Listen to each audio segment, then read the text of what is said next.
welcome back to this 17th video in my Managing Stress Q&A series. This is where I answer questions from readers. So if you'd like to send a question to the series, you can subscribe to my email list at aliceboys.com and send in your question. So just reply to any of the emails that you get with what your question is and let me know it's for this series. So as I said, I'm taking questions about managing stress, fairly broadly defined. You'll see that there's kind of a variety of questions. So sorry I've been kind of a long time doing another batch of these. When I started doing it, I live in Nevada and I live in Las Vegas, and even though I don't sound like I live in Las Vegas, I live in Las Vegas, and it was kind of warm still when I started doing them, and my family would go outside kind of when I was recording, and now it's gotten kind of too cold to do that. They would often go outside and have their breakfast outside in the morning. And I live in like an apartment-sized house, so it's difficult to record when other people are inside. So it's just a little bit logistically trickier to do these, but they are at the playground at the moment, so I'm doing this.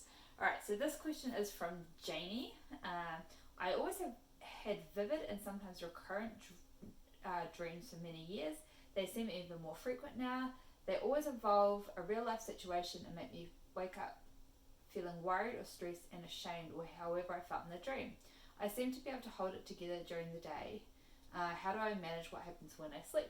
Right, well, there's not a lot you can do to manage what happens while you're asleep, right? So what you need to manage is how it affects you during the day. So one of the things I would do is to one thing I would check and make sure is that you're not taking any kind of medication that would be contributing to like especially vivid dreams. So sometimes like some over-the-counter medications or can have that side effect. So it's like some types of supplements and things. It's unlikely to be that, and I'm more kind of mentioning that to for other people that might be listening to this answer. So you've said that you've had this pattern for a long time, so it's less likely to be that. But especially if you've just started taking a new supplement or something like that, that might be the reason for the sort of more vivid dreams for some people. But what I would do in terms of how they're affecting you when you wake up is I'd maybe do a little bit more, do some exploring around the themes that are coming up in the dreams. So, for example, sometimes I have a recurrent dream about that I've forgotten to finish my PhD, and there are some times where I think that I will have I will think that that's actually real, that it won't seem like it's a dream. It's kind of super weird, or you might have dreams about bad things happening, about people getting sick, or forgetting to do really important things, or that type of thing. And what I would do is look at the anxiety that's coming up in the dream and what the themes are, and assess whether those are themes of anxiety that actually bother you in life. So the topics might be kind of different, or the topics the scenarios might be more logical than the ones that you're having in your dreams, but maybe it's the same sorts of themes. And even just talking a little bit to people about the topics can help take some of the it's like turning the light on in a dark room helps relieve anxiety.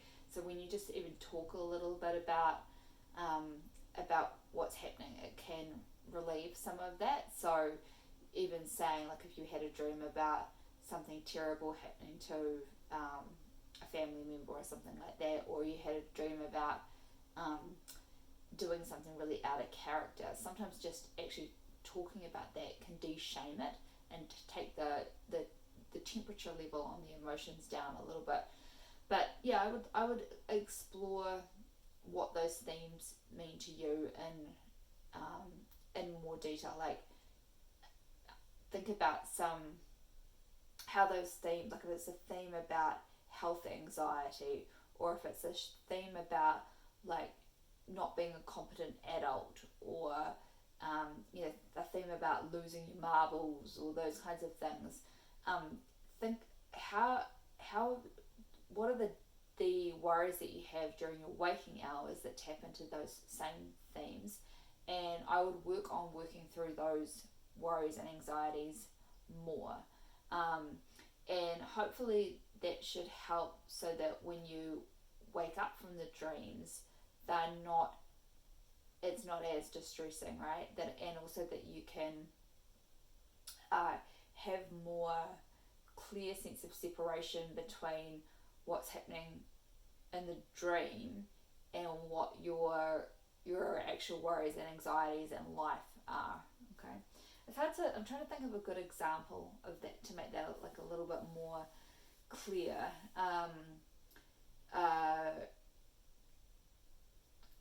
But yeah, let's say it's a dream about sort of losing control of yourself, like becoming really unreliable or something like that. Then what is it that where's that nugget come from? Like that you think that could happen to you. So or why is that such a scary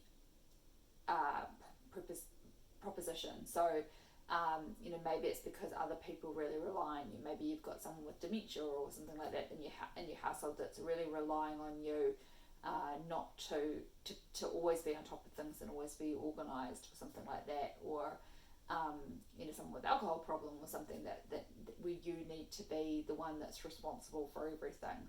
And so the reason that you starting to forget things or whatever is so scary is because you've got this scenario where everyone's relying on you. Or so I would just explore those things more, and you could do that through writing. You could do that through a couple of sessions with a therapist. Like, it's absolutely fine to go along to a therapist and say, look, I don't want this big like assessment, I've just got this or I don't want this big long series of therapy, but I want to spend like my budget, or what I want to do is I want to spend like 2 or 3 sessions exploring these themes or something like that. Or again, what I've said a little bit recently is this idea of like videotaping yourself talking through things, which is like an alternative to expressive writing. So again, like the key questions are like, how do those themes that are coming up in the dream, how do those anxieties relate to the anxieties that you have in your life, and why are the things that are coming up in the dreams so they're so scary. So if you got a dream about like losing control, or like doubting yourself, or you got a dream about somebody being dangerous to you, or whatever it is, where is it that those are coming from? Why is it that they're the things that are so top of your mind when you're asleep, and exploring those a wee bit more. Alright, so that is that for that question. I'm going to keep this, again, I'm like having a few problems with my camera recording, so I'm just going to try and do one a question a video, and hopefully notice earlier if I've got any recording problems. So I will see you in the next one.